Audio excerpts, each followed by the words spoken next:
Hello everyone, welcome to our YouTube channel. हमारा आज का सेशन अगेन इम्पॉर्टेंट सीरीज़ पे है।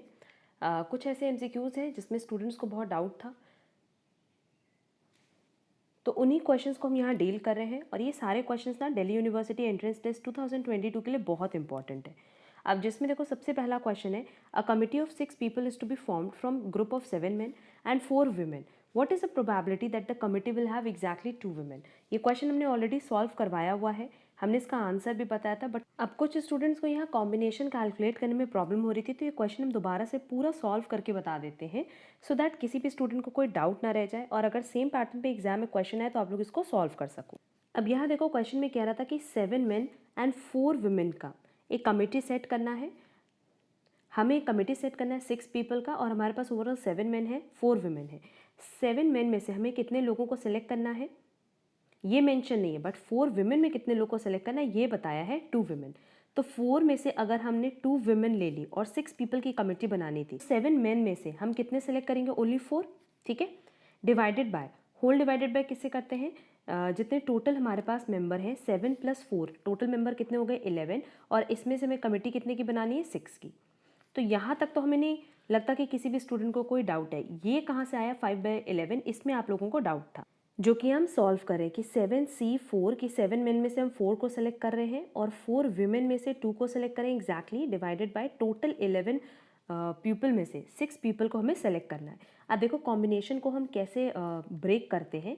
इसके लिए होगा 7 factorial divided bye 4 factorial bracket 7 - 4 factorial.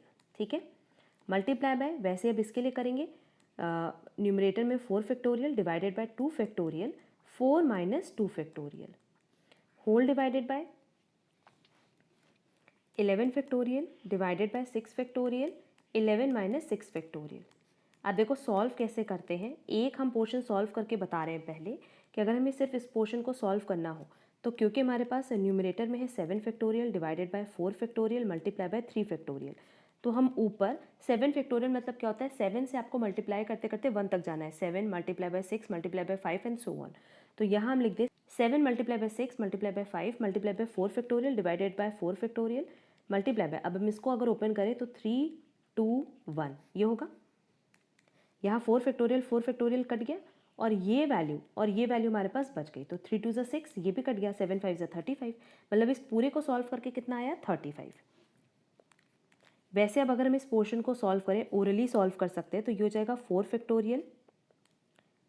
तो ये 4 फैक्टोरियल है, तो 4 multiply by 3 multiply by 2 factorial divided by 2 factorial multiply by 2 multiply by 1। ये कट गया, ये कट गया, तो ये आ जाएगा 6। तो न्यूमरेटर में वैल्यू कितनी आ गई? 35 मल्टीप्लाई बाय 6। अब इसी फॉर्म में हम डिनोमिनेटर को भी सॉल्व कर लेते हैं। अब ये देखो अगर 11 फैक्टोरियल है तो इसको हम कहाँ तक ले जाएंगे? 11 10 9 8 7 6 divided by 6 factorial multiply by 11 - 6 कितना हो जाएगा? 5 फैक्टोरियल। तो ये हो जाएगा 5 4 3 2 1। ये कट गया 6 फैक्टोरियल 6 फैक्टोरियल, 5 2 ज़ा 10,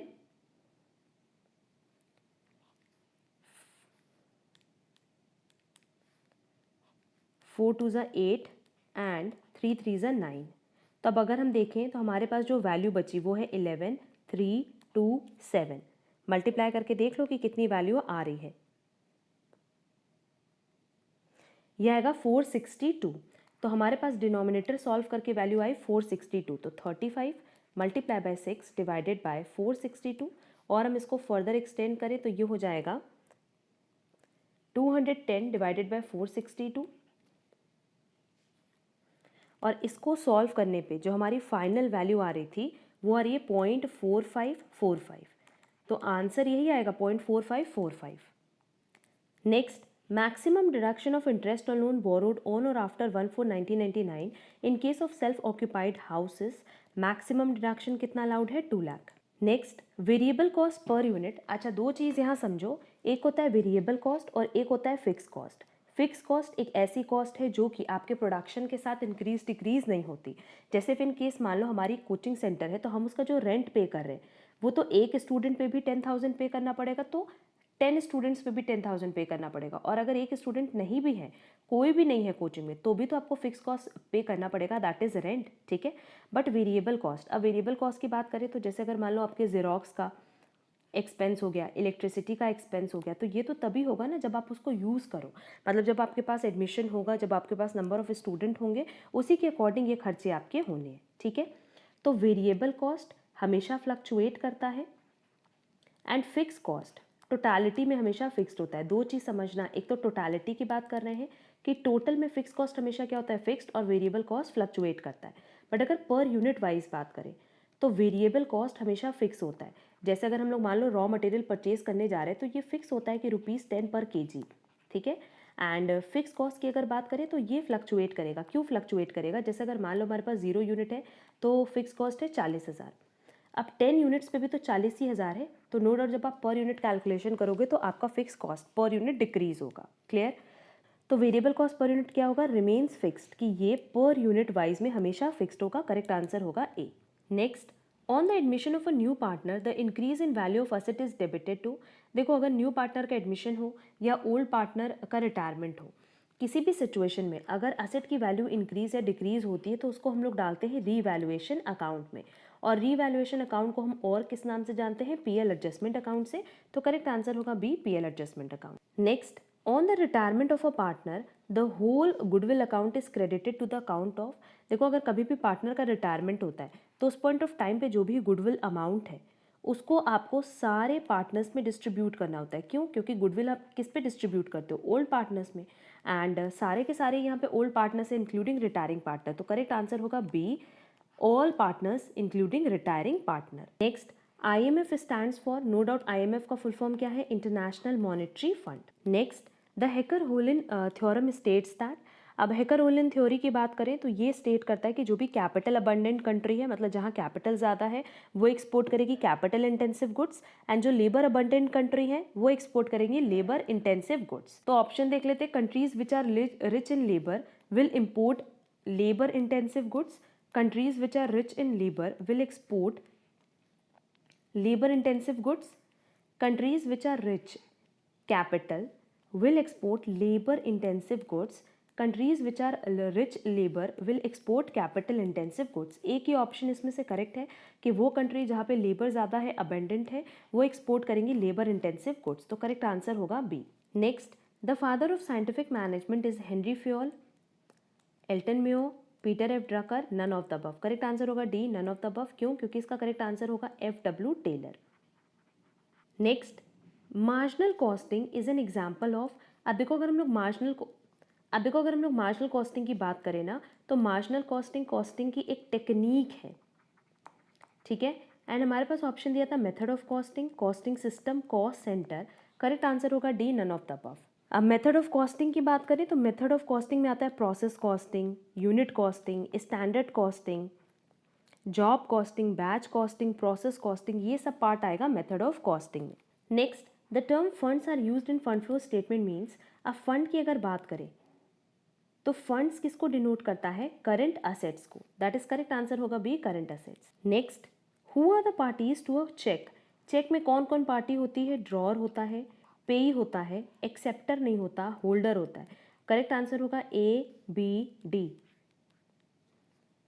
दैट इज 2 इसका correct answer. Next, if the correlation between body weight and annual income were high and positive we could conclude that. हमारा कंक्लूजन क्या होगा, यही कंक्लूजन होगा ना कि जैसे जैसे इनकम बढ़ेगी वैसे वैसे लोगों का बॉडी वेट भी बढ़ेगा। वेट की बात कर रहा है, इनकम की नहीं, बॉडी वेट की बात कर रहा है। High incomes cause people to eat more food, low income cause people to eat less food. High income people tend to spend a greater proportion of their income on food than low income people on average. High income people tend to be heavier than low income people on average. अब देखो इसका correct answer D होगा। सी क्यों नहीं होगा, क्योंकि यहाँ पे हमसे ये कह रहा है कि जो ज़्यादा इनकम अर्न करेगा वो फूड पे ज़्यादा खर्चा करेगा। हम इसकी बात नहीं करें, हम कह रहे हैं कि अगर आप ज़्यादा इनकम अर्न करो मतलब आप हेवियर हो कंपैरेटिवली किन से, उनसे जिनकी लो इनकम ग्रुप है। क्लियर, तो करेक्ट आंसर होगा D. Next, which of the following is not classified as inventory in financial statement.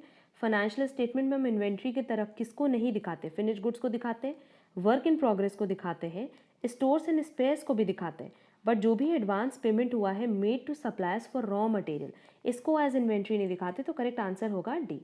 Next, globalisation का मतलब क्या होता है? Adopting a global outlook, earning profits from export, setting of firms branches in other countries, attracting foreign investment. ज़्यादा specific answer है adopting a global outlook. The securities and exchange board of India that is SEBI was constituted in 1992, तो correct answer होगा सी। ये question देखो, ये question हमने अपने sessions में बताया हुआ है, यहाँ एक बार और डिस्कस करेंगे कि the substitution effect for a commodities, commodity के लिए जो सब्सटीट्यूशन इफेक्ट होता है वो हमने बताया भी था कि पॉजिटिव भी होता है, नेगेटिव भी होता है, बट जो आप लोगों की बुक है ग्रेजुएशन की बुक के अकॉर्डिंग या जो कंटेंट आप लोगों के लिए रेलेवेंट है वो ये है कि इज़ ऑलवेज पॉजिटिव, कि अगर हम सब्सटीट्यूशन इफेक्ट की बात करें तो ये हमेशा पॉजिटिव होता है किसी कमोडिटी के लिए, बट प्रैक्टिकल लाइफ में देखें तो वो पॉजिटिव भी होता है, नेगेटिव भी होता है, बट अब एग्जाम में अगर हमें करेक्ट आंसर चूज करना होगा तो करेक्ट आंसर होगा A is always positive. Next, AFC curve will always भी, ये भी हमने बताया भी था कि अगर हम AFC कर्व की बात करें तो नो डाउट ये डाउनवर्ड फॉलोइंग तो होता है, बट ये रेक्टेंगुलर हाइपरबोला भी होता है, तो ऑप्शन ए भी करेक्ट है और ऑप्शन डी भी करेक्ट है, क्योंकि ये रेक्टेंगुलर हाइपरबोला भी होगा एंड डाउनवर्ड स्लोपिंग भी होगा, तो करेक्ट आंसर होगा ए एज वेल एज डी। क्लियर? अब ये ओवरऑल कुछ इंपॉर्टेंट MCQs थे, again exam point of view से बहुत रेलेवेंट है, तो सारे क्वेश्चंस का अच्छे से प्रिपरेशन का लेना, एंड मैक्सिमम क्वेश्चन इसमें ऐसे हैं जिसमें स्टूडेंट्स को डाउट थे, तो वही क्वेश्चन अब हम डिस्कस कर रहे हैं। स्टिल अगर किसी तरह का कोई डाउट हो, किसी और क्वेश्चन में कोई डाउट हो, तो वो आप हमसे शेयर कर सकते हो कमेंट बॉक्स में या हमारे टेलीग्राम पे। अगर आपको आज का क्लास यूजफुल लगा है तो वीडियो को लाइक कमेंट शेयर ज़रूर करना, एंड अगर आप हमारे चैनल पे नए हो तो चैनल को सब्सक्राइब जरूर कर लेना, सो दैट आगे की क्लासेस की नोटिफिकेशन आपको टाइमली मिल पाए। अब हम लोग मिलेंगे हमारी नेक्स्ट क्लास में, जहाँ हम लोग कुछ और इंपॉर्टेंट MCQs पे डिस्कशन करेंगे। आज के लिए बस इतना। Thank you so much.